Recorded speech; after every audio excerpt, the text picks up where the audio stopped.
Hello, this is Scribe Minds bringing you another Warcraft 3 audio commentary. This is going to be a 1v1 game on Twisted Meadows, and the players are pretty good players. WFZ will be the red undead at the top left spawn position. His opponent Infi is going to be the blue human at the bottom left spawn position. Now, as usual with human on this map, Infi is going to go for a fast hero creeping the Goblin Laboratory with Militia. And red is going to go for a fast hero also, or as fast as Undead can get their hero, and a ghoul build with the intentions of harassing blue's creep. Now notice blue's hero is already well underway before red's altar even finishes, so that's one of the advantages of human. They have the option to sort of power build their buildings, and in this case the altar, and I think he is even going to power build the barracks just a bit. But he is going to get his hero very quickly, which is going to allow him to creep quickly before red's hero can even get there. Notice even with the good spawn position, you're going to notice how quickly human is going to be able to do this and how effective it can be. Now red is going to scout, and he is fortunate enough to have the good spawn position, as I said, which just means he's going to be closer than he would have been at any other spawn position to harass this Goblin Laboratory creeping. And again, it depends on where your opponent spawns as well as where you spawn. So, you know, if blue had been at the bottom right spawn, this would not have been an advantageous spawning position. But anyway, we're going to see that blue brought 8 militia up here. And red's Death Knight is going to be headed there straight away, but he has already got the big creep out of the way, got the item, and he is just about level 2. He is going to finish this camp up before red is going to even get there. So the only real choice red has right now, or options, is attacking the peasants or attacking the Archmage. Honestly, I think it would have been more productive to go for the peasants here, because see, he has 2 peasants that have about 120 hit points, or 128 and 130 respectively. Now he may have been able to secure 1 or even 2 kills on those peasants with the skeletons and death coil. Should have been pretty simple to do that, though he decides to focus on the Archmage. Now it is sort of usual for undead harassing human creeping to try to get a lot of damage on the Archmage when they can, to sort of make them play more cautiously. But in this instance, blue got a belt of giant strength, which is going to sort of lessen the effect of focusing down that Archmage, because he gets 150 extra hit points just from that item, and as well as he's going to be level 2, or he is level 2, and he gets extra healing HP regeneration rate with the extra strength. Now notice red is going to come into here, and he's going to get that null down under 100 hit points, and he's going to pop him off with a death coil. So he's doing pretty good on this harass. Now he didn't actually kill any of the peasants, which again I believe was a slight mistake. Personally, that would have been my target. If he would have looked and saw the belt of giant strength, he might have acted a little differently there. But at any rate, blue is going to bring some more militia down here and really aggressively creep right in the face of red's harassment. Even though some of these creeps already had bloodlust from the skeletons and everything, waking them up, so aggroing them. So and red was able to snipe off one of the troll trappers right before blue killed it, denying the experience to blue, giving it to red. Pretty crucial that he did that, and you're going to see that he's actually going to get this ogre magi kill as well. Blue tried to he tried to dance around when it was at 106 hit points, really good micro there. But red wisely waited just in the nick of time and then coiled it. So he was able to get level 2 off of that kill. He didn't get the item, but it was very crucial that he got level 2. And a lot of these peasants are going to end up getting killed here, which is going to be bad news for blue. I would say that this is sort of going to red's advantage, though the one thing that is going to happen here is he is going to get some skeleton kills, and he does manage to get that last ogre kill, which if red would have gotten it, would have prevented blue from hitting level 3, which is kind of a big deal if he could have did that. Notice with those skeleton kills, he might, I don't know if that would have been I'm not sure if that would have been enough experience just from the skeletons. That last ogre might have made the difference. It might not have. I'm not honestly sure about the numbers there, but since every little bit counts. But that's not what happened, so it's kind of irrelevant at this point. So blue is going to go ahead and try to get this expansion up. Notice he is using 6 peasants here to try to put this up, but he hasn't lost any footmen in this creeping. So that means, you know, these fiends are. Red's brought some fiends down here to help him out, and he is already teched up while he was harassing. So he's going to be pretty far ahead in the tech, which is kind of the usual thing that Undead likes to do. It's kind of hard for Undead to counter expand and try to counter the strategy that way. It can work, but again, it's just human. I think humans late game tech to a certain extent, and their towers, especially with the masonry and everything. I just believe trying to play a macro game like that is sort of to humans' advantage.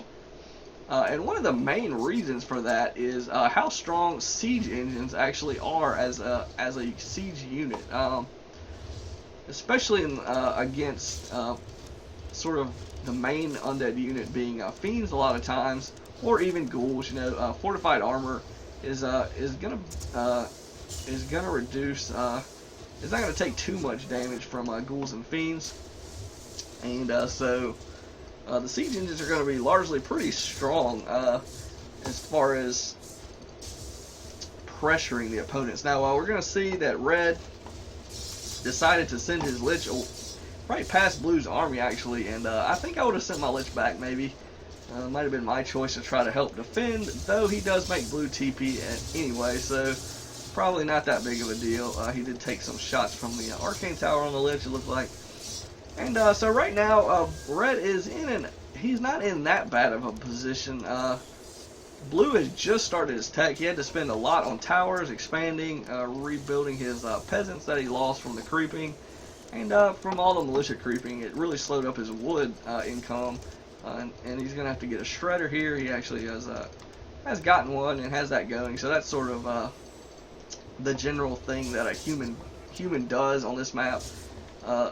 Is get a shredder, because all that militia creeping, it does take a toll on their wood income, and if you want to start massing up buildings and fast expanding and everything else, you really like to have that shredder to help you mitigate the wood loss. Now notice that Red did a really good thing here, and he's getting a Zeppelin, which a Zeppelin is very strong against human in tier 1, because the main thing that they are going to have to counter it at this stage in the game is going to be guard towers, and Blue actually doesn't have any guard towers up quite yet. He is throwing some up at his expansion, but notice the timing here, and again, he doesn't have a TP on his hero, so he's gonna have to run here, try to run back to his expansion, while the Zeppelin just quickly runs over flies over the trees, and he is gonna cancel these guard towers before they get up, and he's gonna force these peasants to run. Very smart for him to run these peasants. Many of them were low hit points, and if they start falling, it's really gonna hurt. If that Death Knight gets level 3, the Lich starts leveling, and it really is gonna hurt his economy. So he's gonna fly back over here, and he's gonna knock these guard towers down, cancel them, and destroy the scout towers. Which is going to be pretty strong. Blue is actually hitting a fiend with this arcane tower. Not exactly the best micro, but again, he's trying to keep macro, keep everything producing and build these towers up. But he definitely should have been going for either a hero or that statue there, even though it's already getting low with the healing and everything. But Blue is going to get one of these guard towers up, which is going to be just enough with the shredder and all these militia to sort of hold this. He did take a bunch of losses in terms of the scout towers, the guard towers. He's lost like 5 of them that were under construction already, and he's losing several peasants. And Blue's army actually not being here is going to let Red stay here and just camp this main and get many kills, get a lot of kills here on these these units and water elementals, and but he is taking some shots from that arcane tower. As long as it's not hitting his heroes, though, he's in pretty good shape. It didn't really hit. It didn't hit his heroes or his statue at all right there. Sort of luckily for him, it did get one shot on a statue before he tried to make his quick escape there. But Blue has managed to sort of delay this, and he sent all of his footmen up here to do a harass. And he actually bought a sapper at the Goblin Lab with his farm there. And he's going to try to run in here and do a ziggurat harass. Notice Red was already well prepared for it. He's got the two spirit towers there. He's got the Black Citadel there, so he was more than ready for it with the towers. But he does also TP because I actually didn't look over here, but Blue had a Mountain King pop out, and Red's army was pretty damaged. The statue low on mana. And he was not in the Zeppelin. I believe Blue didn't select his hero skill quick enough. He probably could have sniped one of the fiends. He'd have been a little bit quicker, but at any rate, he has sort of gotten Red off of him for just a bit. And he's got his towers up now, so he's going to have a slight economic advantage for the moment. And it's going to be pretty hard for Red to really punish Blue very much. I mean, look at it, he's going to force a TP here. By just catching Blue's hero. And he does have his Mountain King and Sapper coming in up here in the top. Now this was not crept, which again, this is sort of a tough map in some instances for Undead players, because there are 4 Goblin Laboratories, and there's always going to be one by your base. Now this one wasn't crept out, which is really fortunate for him. Would have taken Blue quite a bit of time to creep that out, so he didn't really want to do that, but without water elementals to tank. But or he might have if his hero wouldn't have been forced to TP. But Red is going to lose a ziggurat. The Sapper one-shots pretty much all the ziggurats, Spirit Towers, or Nerubian Towers if you hit it in the right radius, which is pretty much whichever one you target is going to die. Now, if you position it well, it can kill multiple Spirit Towers. Usually 2 is going to be the max. Ziggurats or towers that you kill with the sappers, but again, that's it starts to become a very efficient way, especially if you can get in there and kill two of them. You're gonna be better off, and it's gonna slow the undead, which again, he's trying to take advantage of his take advantage. He got the orb.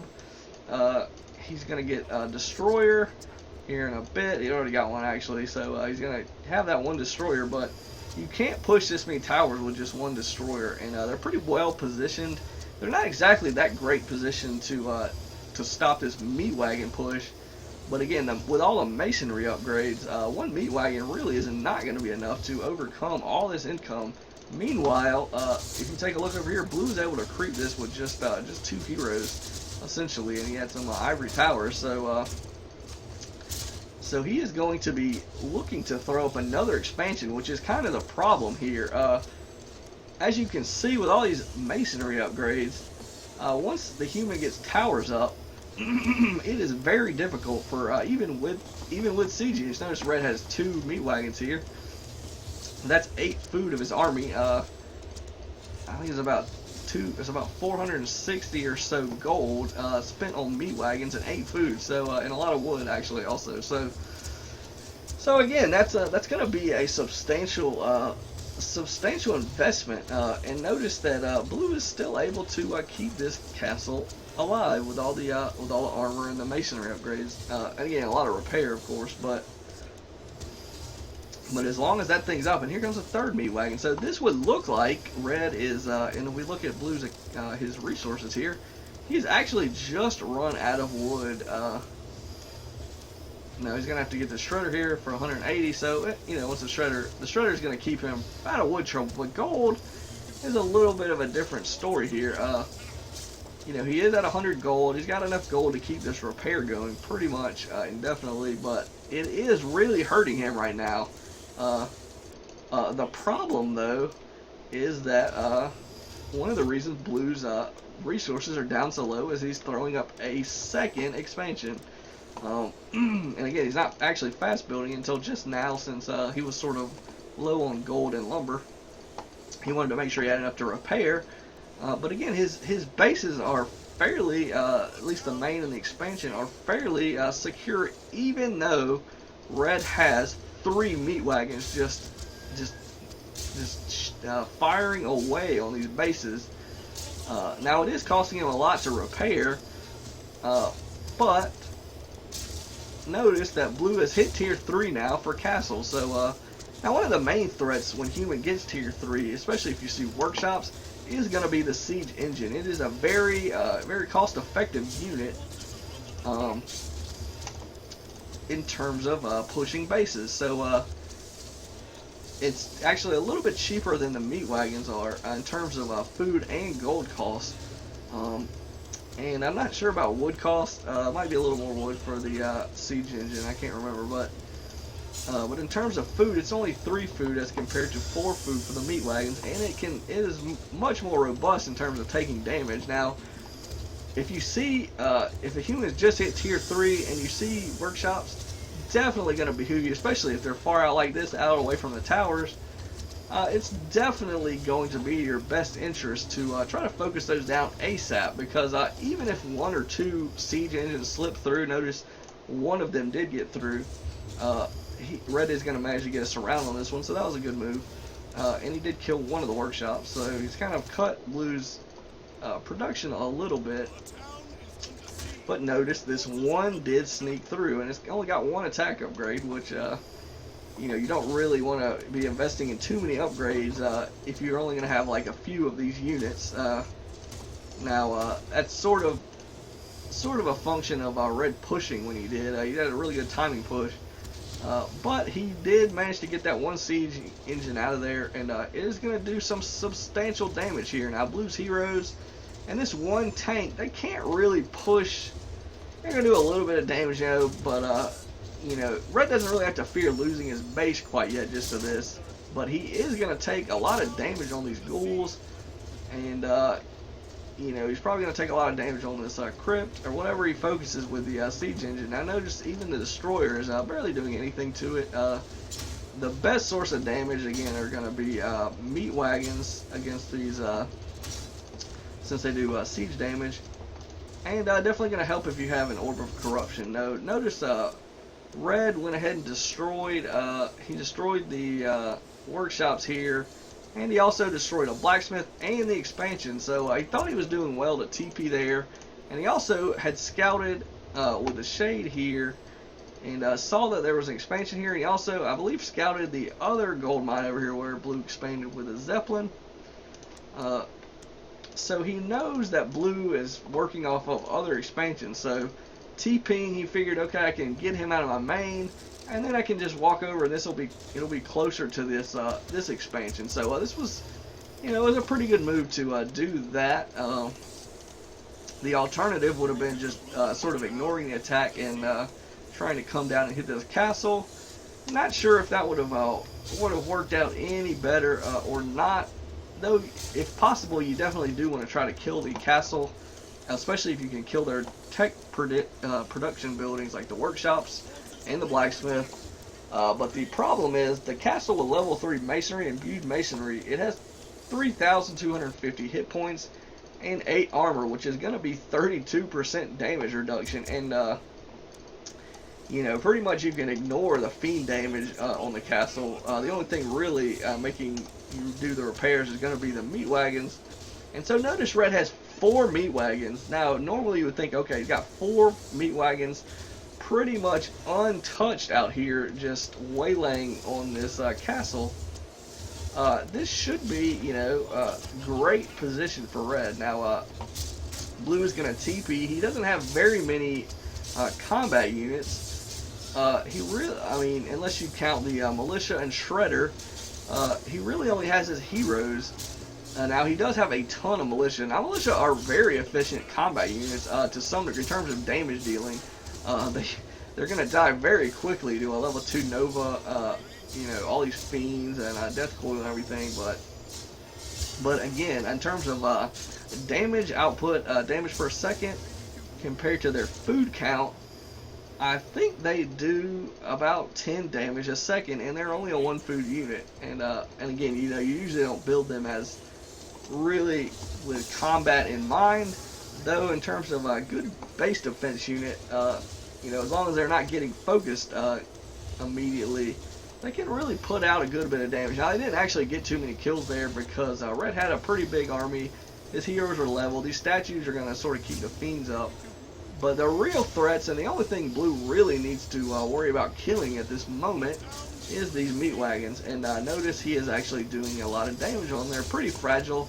They don't actually get armor upgrades, which is very unfortunate, and much unlike the siege engines. The siege engines do benefit from the armor upgrades, the same armor upgrades that knights and footmen get, and also I believe militia also will benefit from those armor upgrades. So notice he killed 3 of the meat wagons, and he was able to get pretty much everything, his knights and paladin and shredder. The only thing he really lost was his mountain king, which was level 2. Somewhat good that Red was able to kill it, but not going to be game deciding. As long as he can hold this base up, he's still got 1,500 gold, almost 1,600 gold in the mine here. And but not only that, but his other expansions have plenty of gold. This one has about just under 9,000, and this one has just 5,500. So really, he's working at a disadvantage, and so losing those meat wagons really took the teeth out of his attack. And since fiends are so pitiful against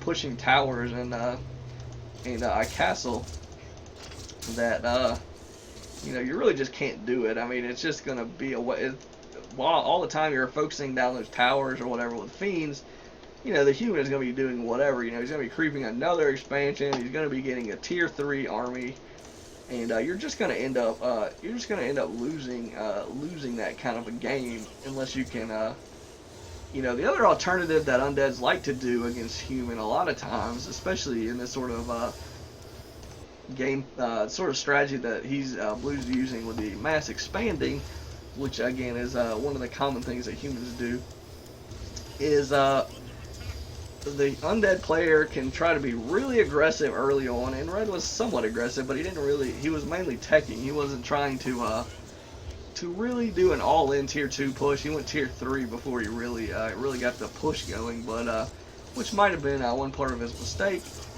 But again, another thing that undeads like to try to do is do the early pressure and then take up to mass destroyers, which is a little bit risky because while destroyers are strong against towers, which are going to be the main way that humans counter this, especially when their tech is going to get delayed from fast expanding,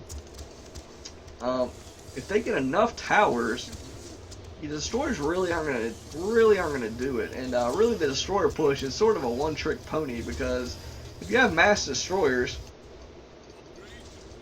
and then you do the chain morph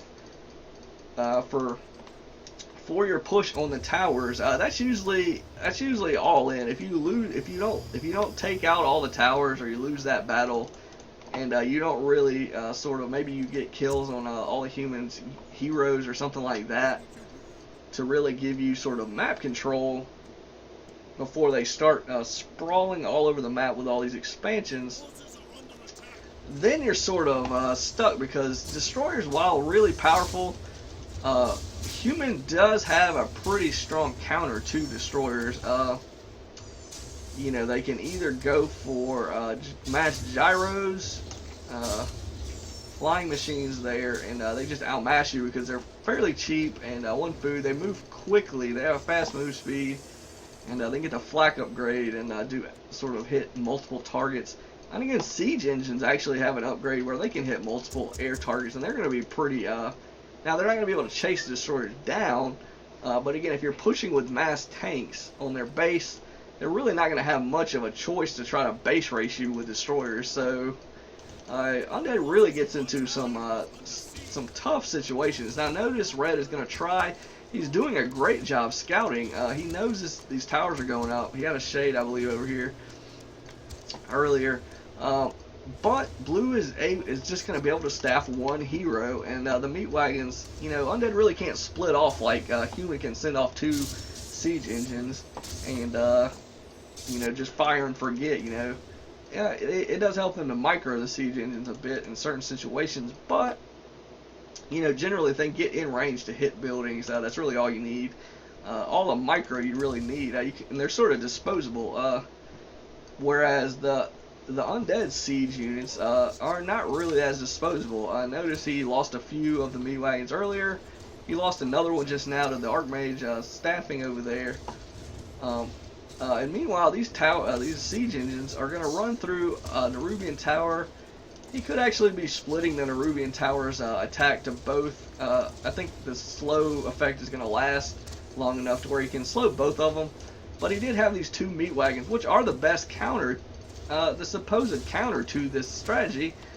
But again, look, he was still able, even in all that said, he was still able to take this gold mine down to half hit points. Now you might say, well, he didn't kill it, but it's going to require red to repair it all the way back, or he's going to really just be in danger of losing it to, you know, even a smaller force, say just the Archmage, Water Elementals, stuff like that. You know, 950 hit points for the Haunted Gold Mine, whereas all the human Town Hall with the upgrades is going to have almost 2,000 hit points, and it has 3 extra armor. Now, I know it requires resources in Tier 3 to get those Masonry upgrades, but even without any upgrades, I'm pretty sure the Town Hall has quite a bit more hit points, probably like 1,300 or 1,400 base hit points compared to 950 or the Haunted Gold Mine, and you can't even town portal that. So Red's gonna have to build this necropolis to give himself the option just to town portal there. So it's, you know, that's racial differences, and it's, you know, as an undead player, it's pretty frustrating to get in a situation where it's like, okay, you know, my army has been pretty. We won. I'd say the undead player pretty much came out ahead in every sort of battle engagement that they had, honestly. But the only problem is, you know, that's only half the story in a game. You know, if they've got, you know, 1 or even 2 expansions more than you, then they can afford to lose battles, especially in terms of human versus undead. They can afford to lose battles as long as they are keeping their expansions up. They can just throw units away, and you know, the undead heroes, unless the Lich gets to 6 or something like that, they're not really going to be able to, you know, roll over any of these mass towered bases without siege units. And again, without a bunch of siege units, even with a bunch of siege units, Red was never able to get that castle down. And he was able to take out 1 expansion in this game, but was not enough. As you see, just the Archmage and 2 tanks. That's all blue is going to need to take. Now, this wasn't mass towered, of course. He just had the 1 Nerubian Tower. But Undead really has to, he really can't afford to try to play that sort of counter expansion game with human. I don't think, I just don't think their expansions are efficient enough, or their towers, or cost efficient enough to really do that. Now, I know there's 4 tanks. There's nothing Red can do. His entire army could be here focusing these tanks. He's still losing this expansion no matter what. You know, he might be able to kill all these tanks, but not before he knocks out the expansion. If you notice, he's actually he's trying to fight this army here, which he was unsuccessful. Blue has you know, blue has just outmined him at this point, and even Red now can't even you know, now even struggles to win against Blue's army, which is just sad to see.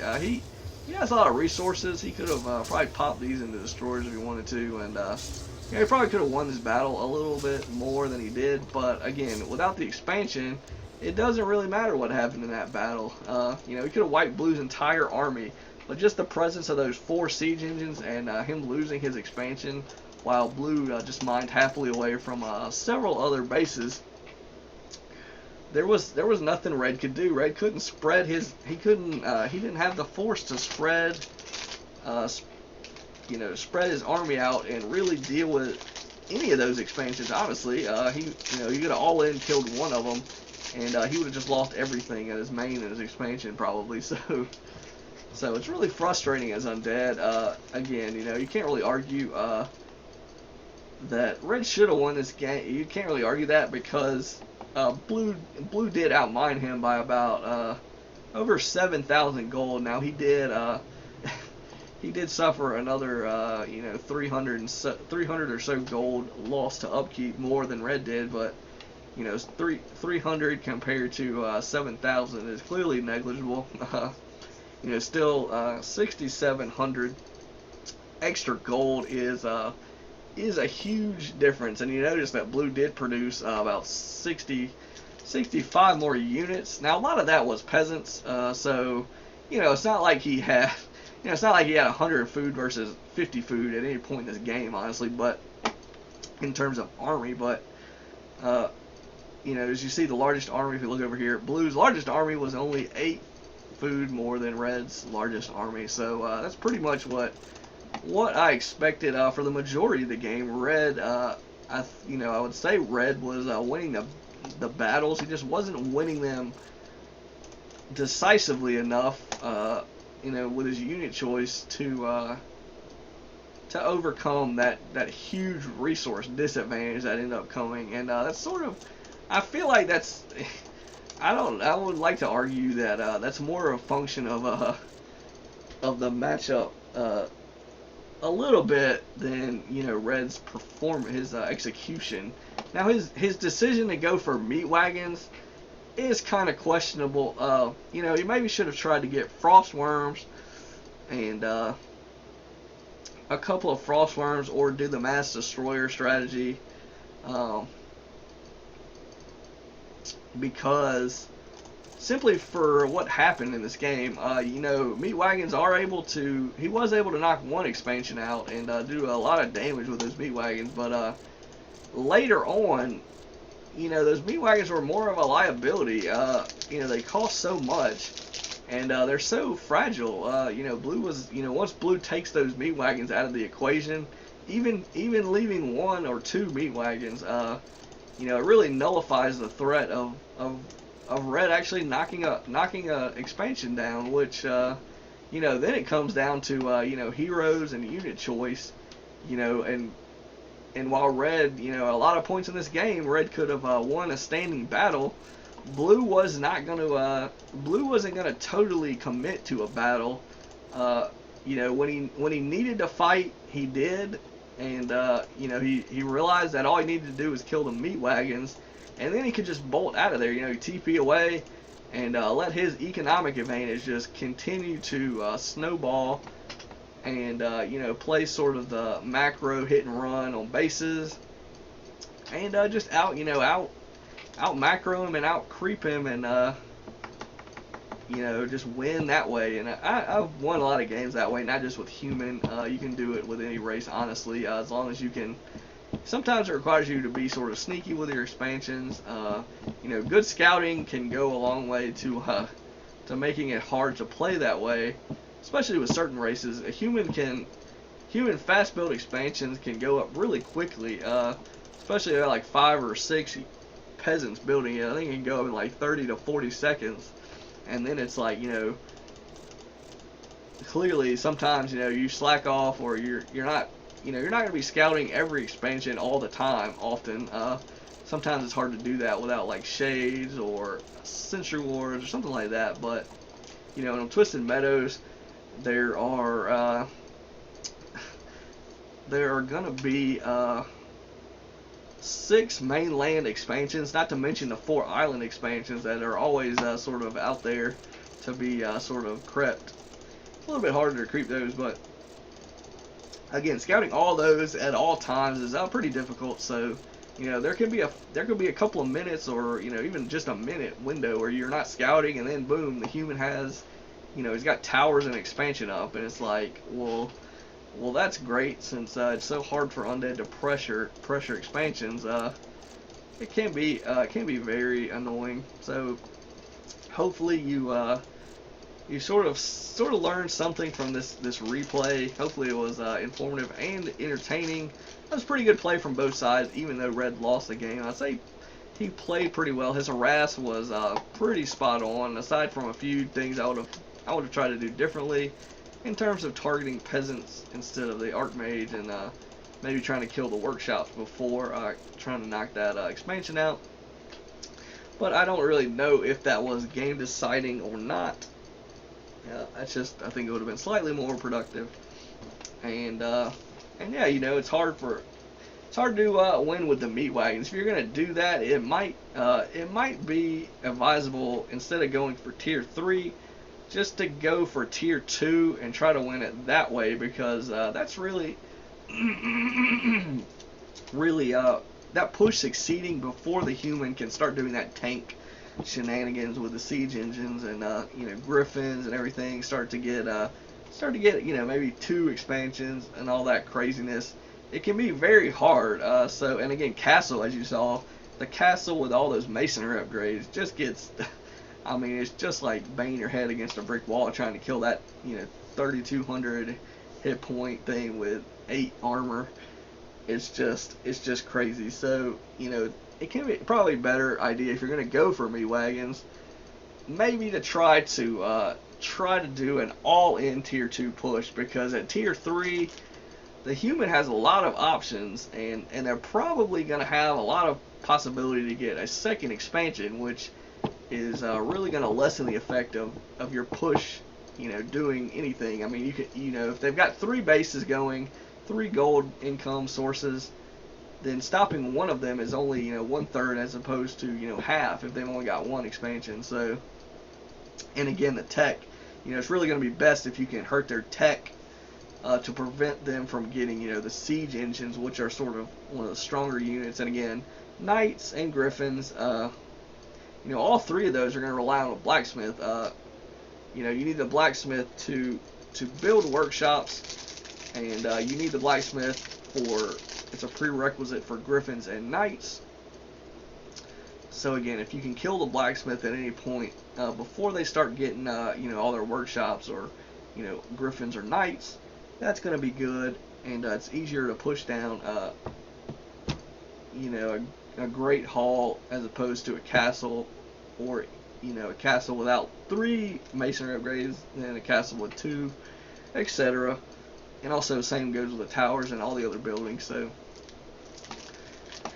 that's one thing Undead might try to look at. Undead players might look to attempt to do that.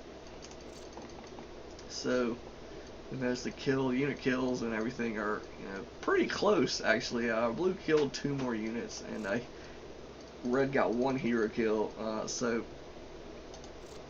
But otherwise a pretty close game. So this is Scry Mine signing out.